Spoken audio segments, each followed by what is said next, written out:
principle of distillation was known to ancient Romans who mastered the process. However, we still don't know the precise ingredients they were using. In the Middle Ages, stills produced the first alcohols from wine. The 7th century saw people making ethyl alcohol, and by the 15th century, the process was further refined, leading to the production of today's brandy, bourbon, cognac, and whiskey.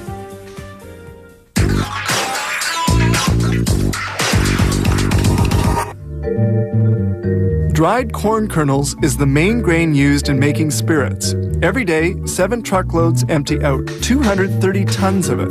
This corn will produce the basic ingredient for spirits, such as whiskey, gin, creme de menthe, and amaretto.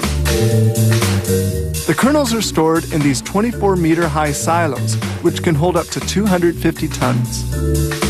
This is the distillery control room. They're going to make a recipe that's 95% corn and produces neutral alcohol, to which they will add other grains for color and flavor. We see here the first step, the milling of the grain. Some 8 tons of corn flour and 18,000 liters of water are introduced into this autoclave and cooked with live steam for 90 minutes. Enzymes transform starch into sugar. Then they add the yeast, which converts sugar into alcohol. Fermentation lasts 60 hours at 38 degrees centigrade. The bubbling we see is created by the action of the yeasts. This cone removes the CO2, a natural byproduct of fermentation. Nearly 70 tons of CO2 are drawn off daily. Everything is monitored by computer. Some 24 hours have now passed since the start of fermentation. When this stage is ended, corn oil will have come to the surface and is clearly visible by its reddish color.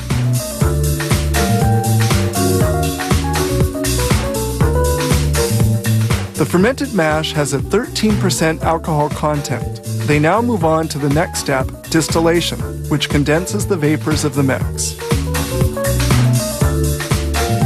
It's in this 3-column distillation system at a temperature of 85.5 degrees that the mash ferments and is distilled by live steam to separate the alcohol. All the distillation columns are continually monitored.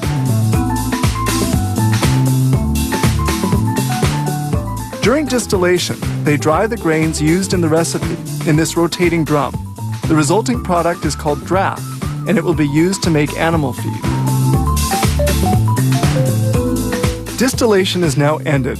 To aromatize certain gins, they add dried lemon skins, some cinnamon, or coriander. Rum and whiskey will be aged in these 350,000 oak barrels. While aging, these spirits will lose about 3% of their alcohol content annually through evaporation. Also, the color gradually darkens. They're now ready to draw out the liquid from the barrels and put it into bottles, but first they have to verify the quality of the spirits. They compare the standard product with the new production. This test is highly important in order to assure the quality of the final product.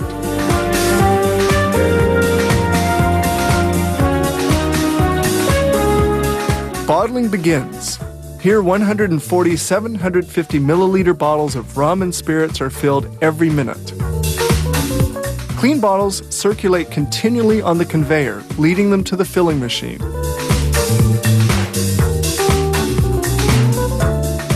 Bottles are then filled automatically by this machine. It allows an exact quantity to flow into each bottle.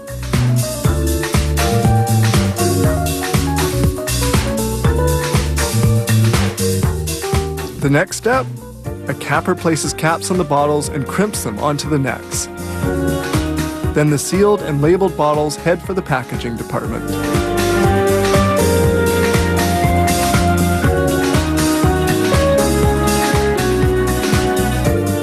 This other machine fills 120 bottles with 1.14 liters of Canadian whiskey every minute.